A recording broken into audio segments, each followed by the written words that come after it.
I very much am rooted and identify with being Indian and living in India and being here.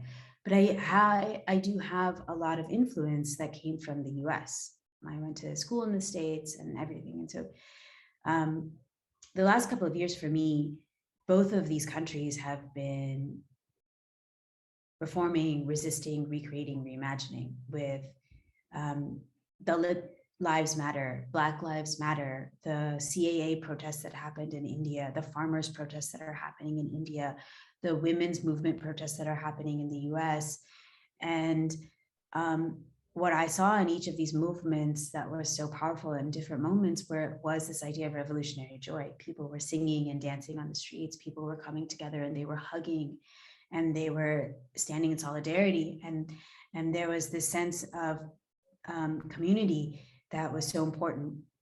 I've gone to all of these protests, and every time I go, there's always something about standing together. And to me, that's revolutionary joy. Like, I don't think there can be movements without music, without love, without laughter. It's not going to work. And I mean, a couple of months ago, I don't know how many people were following this, but in India, hundreds of thousands of farmers decided that they were going to protest.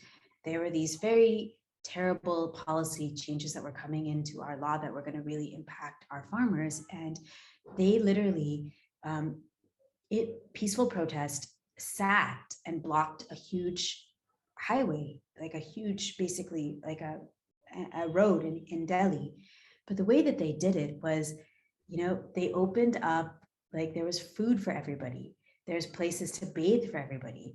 There were, singing and dancing were happening on these roads.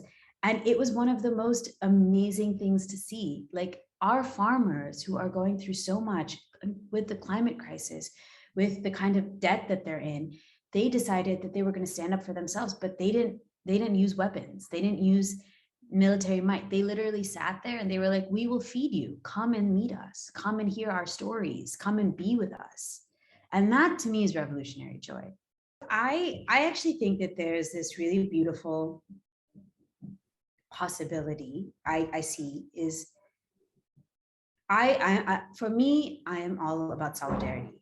I don't believe in sort of empathy anymore. I'm sorry to say this might be controversial, and I'm happy to talk to everybody about why, but for me, I'm about solidarity. I'm there about standing next to my brother or sister who's going through something, and that's what it is for me. I just, showing up is half the battle.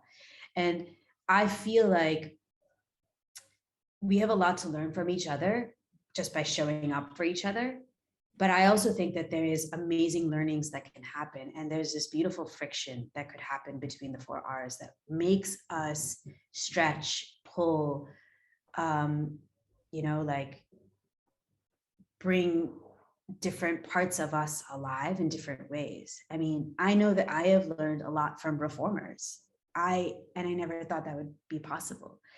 That was probably my biggest friction with the R's. If I had to be like, who would you have friction with, it would always be a reformer.